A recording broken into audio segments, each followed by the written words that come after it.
For 15 years, Richard Roberts was president of the university that bears his father's name and associated with the school much longer than that.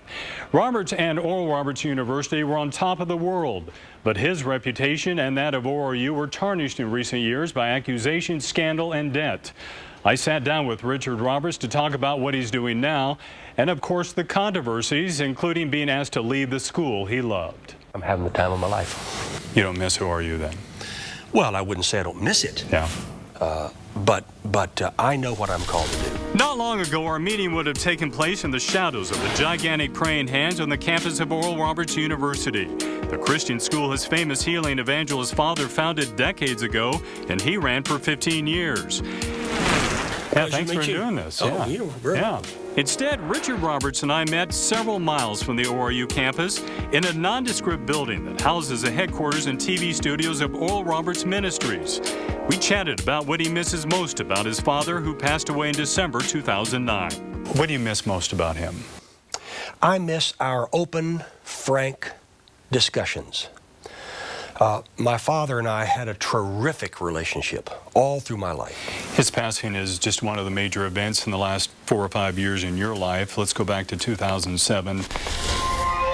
That was a year ORU was rocked by scandal and allegations, which included accusations that Richard Roberts misused university money for personal gain, and he put students to work on a local political campaign.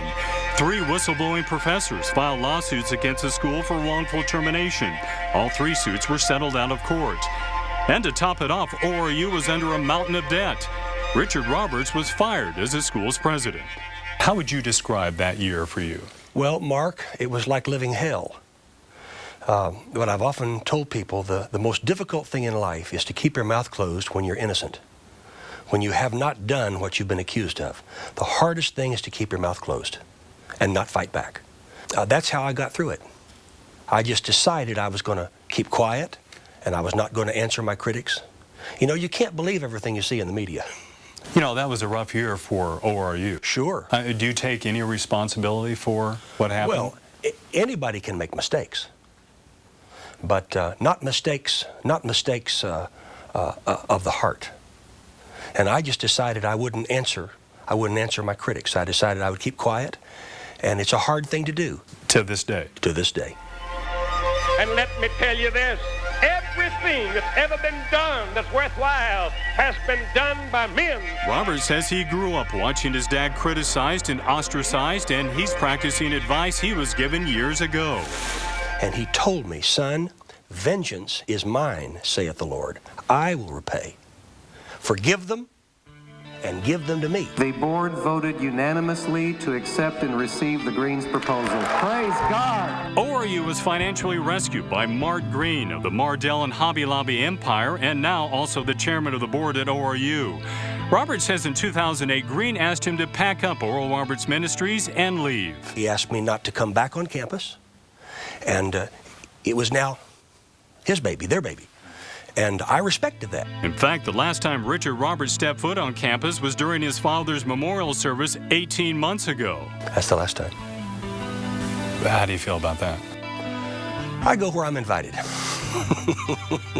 And there appears to be no shortage of places where Roberts and his healing crusades are invited. He just got back from the Arctic and will soon be leaving for Nigeria. He fronts Oral Roberts Ministries on television 5 nights a week with his wife Lindsay, and both are writing more books. I asked him how he hopes he'll be remembered. I hope they see me as a man with a passion against sickness and disease. I hate sickness. I hate it. I want to see it removed from people. And I hope that's how I'm remembered, as a person who hated sickness and believed in the power of God to save and heal. I don't care what the cost is. I'm going to do this for the glory of God. Which sounds a lot like his father.